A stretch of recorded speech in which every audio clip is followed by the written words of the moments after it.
यहाँ gun culture को भी बढ़ावा देता है, दारू को भी। ठीक कहो साध्वी जी, आप ये गन कल्चर को प्रमोट कर रहे हैं, नशे को प्रमोट कर रहे हैं। मुझे पीने का शौक। आप लोगों ने अगर नहीं संभाला ना इसको, जो वर्डिंग ये यूज कर रहा है, तू सही में एक बाप का बीज है, तू सही में एक ही पिता की संतान है। तेरी माँ ने कहीं और कुछ ऐसा गलत काम नहीं किया तो तू मना टकरी, मैं बताऊंगी तेने बाबे ने किस तरह पिटा। कभी कभी एक गाना सिर्फ गाना नहीं होता, वो एक आईना बन जाता है। और जब समाज उस आईने में खुद को देखता है तो अक्सर आईने को ही तोड़ देना चाहता है। आज की कहानी भी एक ऐसे गाने से शुरू होती है, लेकिन बात सिर्फ म्यूजिक की नहीं है, बात है सवालों की, पाखंड की और उस डर की जो सच से लगता है। हरियाणवी रैपर डांडा नेउनीवाला का गाना वॉमिट ऑन पेपर एक कंफ्यूजन रैप है। इस गाने में ना किसी धर्म का नाम लिया गया, ना किसी बाबा का नाम लिया गया, ना किसी व्यक्ति का। गाना सीधे सवाल पूछता है नेताओं की ईमानदारी पर, पुलिस और सिस्टम पर, गरीबी पर और धर्म के नाम पर चल रहे पाखंड पर। गाने का सीधा संदेश है, राइस योर वॉइस, सवाल पूछो। सवाल क्या थे? क्यों नेता रेड में पकड़े जाते हैं? क्यों गरीब और गरीब होता जा रहा है? क्यों आस्था के नाम पर लोगों की जेबें खाली कर दी जाती हैं? ये सवाल किसी एक इंसान से नहीं थे, ये सवाल पूरे सिस्टम से थे। फिर बवाल कहाँ से शुरू हुआ? पूरा गाना ऐसा ही था, लेकिन बवाल पूरे गाने से नहीं हुआ, बवाल हुआ सिर्फ एक लाइन से थी, जिसे काटकर कॉन्टेक्स्ट से अलग करके पूरे गाने की पहचान बना दिया गया। इस लाइन का क्या मतलब था? डांडा यहाँ राम या भगवा का अपमान नहीं कर रहा था, वो कह रहा था भगवा मेरे लिए पवित्र है, राम मेरे लिए सम्मान है। लेकिन जो लोग भगवा पहनकर गलत काम करते हैं वो फेक हैं। टारगेट धर्म नहीं था, टारगेट पाखंड था। लेकिन अग्रेसिव भाषा की वजह से इस लाइन को तोड़ मरोड़ कर पेश किया गया।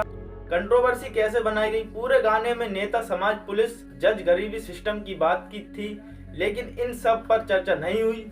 यहाँ गन कल्चर को भी बढ़ावा देता है, दारू को भी कहता है, अश्लील वर्ड भी बोलता है। यहाँ के सारे कानून यूथ तोड़ा है।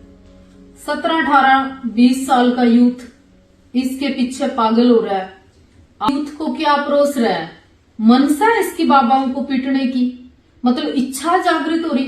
क्योंकि अठा रखा धीरेन्द्र शास्त्री ने तेरा, और के मन अठा रखा तेरा। सिर्फ यही कहा गया ये गाना धर्म के खिलाफ है, यहीं से नैरेटिव बदल दिया गया।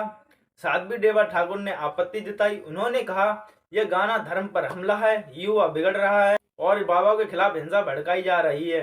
खुले मंच से चुनौती दी गई। यहाँ तक कहा गया कि भारत आकर दिखाओ, जबकि गाने में किसी भी व्यक्ति का या बाबा का नाम नहीं था। मेरे गांव का किस्सा है, ज्यादा पुराना नहीं हुआ है। तारा शायद कई जगह पर खेड़ा कहते हैं, हमारा खाड़ा कहते हैं भाई। तो उस पर जो बाबा जी बैठे गए थे वो चोला छोड़ गए थे, वो गुजर गए थे। उनके बाद में किसी और को उस गद्दी पे बिठाया गया। थोड़ा सा वक्त गुजरा, गांव के सरकारी स्कूल में 5वीं 6ठी क्लास की लड़कियां थी, वो टीचर्स का आगे आके रोने लगी। अब एजुकेशन का रोल देखो कितना बड़ा है, पढ़े लिखे बच्चे भी समझदार किस तरीके तो हैं। तो जब उन टीचर्स थी बताया कि हम जब उड़े जावा है ना धोकमान या पूजा करने जावा, तो बोले वो हमने बिठा हुआ है और हमारे गलत हरकत करे। अवेयर न, और गांव के बुजुर्ग अच्छे थे, समझदार थे। तो जब प्रशासन, टीचर्स और सब ने मिलके उस चीज का पता करा, तो यह हरकत मेरे गांव में 10 से 12 बच्चियां गल होली थी, 10 से 12 लड़कियां गल है। तो जो लाइन मैंने लिखी ना, कूट दा, मेरे गांव के लोगों ने उसी तरीके तब प्रशासन का हवाला कराया था उसकी। तो जो कुछ मैंने देखा है भाई, वही लोगों के सामने रखा है मैंने। डांडा ने जवाब में एक बात साफ कही, मेरा मुद्दा धर्म नहीं है, मेरा मुद्दा पाखंड है। अगर मेरे अपने लोगों को मेरे शब्दों से तकलीफ हुई है तो मैं शब्द बदल दूंगा, लेकिन सवाल नहीं बदलूंगा। डांडा अपने गांव की एक सच्ची कहानी सुनाता है, जहां धर्म की आड़ में बच्चियों के साथ गलत हरकत की जा रही थी। बच्चियों ने घर में नहीं, स्कूल में बताया। यहाँ आस्था नहीं, शिक्षा ने काम किया। डांडा कहता है यही पाखंड है जिस पर सवाल जरूरी है। एक जरूरी सवाल जो साध्वी आज इस गाने पर इतना गुस्सा जता रही है, क्या उनका खुद का अतीत पूरी तरह सवालों से बाहर है? साध्वी देवा ठाकुर 2016 की बात है, हरियाणा के करनाल में एक सगाई समारोह था। इस कार्यक्रम के दौरान सेलिब्रेटरी फायरिंग की गई। गोलीबारी में एक महिला की मौत हो गई और कई लोग घायल हुए। पुलिस ने इस मामले में साध्वी डेवा ठाकुर और उनके साथ मौजूद लोगों के खिलाफ एफआईआर दर्ज की। हत्या और आर्म्स एक्ट जैसी धाराएं लगी। साध्वी ने बाद में अदालत में आत्मसमर्पण किया, कस्टडी हुई, कानूनी प्रक्रिया चली, लेकिन सालों बाद भी सार्वजनिक रिकॉर्ड में ऐसा कोई साफ फैसला सामने नहीं आता जिससे कहा जा सके कि दोषी को सजा मिली। यह आरोप नहीं है, यह तथ्य है और यह सवाल भी है। यही असली विरोधाभास है। एक तरफ असली गोली चलती है, असली जान जाती है और मामला धुंधला हो जाता है। दूसरी तरफ एक गाना आता है जो सवाल पूछता है और उस पर सबसे ज्यादा गुस्सा आता है।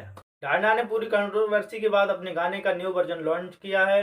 डांडा ने वही लाइन जिससे बवाल हुआ, लाइन बदली। के नाम पे भगवान का नाम नहीं है, भगवा का जिक्र नहीं है, हिंसा की भाषा नहीं है, लेकिन सवाल वही है, धर्म के नाम पर पाखंड। डांडा ने शब्द बदले, विचार नहीं। सवाल है इस पूरी कहानी का नतीजा क्या निकला। एक गाना आया, सवाल पूछे और समाज को बुरा लग गया। बुरा इसलिए नहीं लगा कि गाना गलत था, बल्कि इसलिए लगा क्योंकि उसमें वो बातें छेड़ दी जिन पर हम चुप रहना पसंद करते हैं। ये गाना धर्म के खिलाफ नहीं था, ये भगवान के खिलाफ नहीं था, ये राम भगवा या आस्था के खिलाफ नहीं था। ये गाना उस पाखंड के खिलाफ था जो धर्म का कपड़ा पहनकर गरीब का भरोसा बेच रहा है। आज जो लोग कह रहे हैं कि 22 साल का युवा बिगड़ रहा है, उन्हें यह भी सोचना चाहिए कि युवा किससे सीख रहा है। अगर युवा सवाल पूछ रहा है तो वो बिगड़ नहीं रहा, वो जाग रहा है। ढांडा ने एक बात सही कही, यहाँ शायद सब कुछ नहीं बदलेगा, लेकिन हर दौर में कुछ लोग ऐसे होते हैं जो सवाल जिंदा रखते हैं और बदलाव वहीं से शुरू होता है। समाज को तय करना है, हम सवालों से डरेंगे या पाखंड से, क्योंकि धर्म आंख बंद करना नहीं सिखाता, धर्म सच देखने की हिम्मत सिखाता है। और अगर कोई गाना आपको सोचने पर मजबूर कर दे तो शायद वो गाना नहीं, आईना होता है। You have to raise your voice, bro. There is no alternative choice, bro.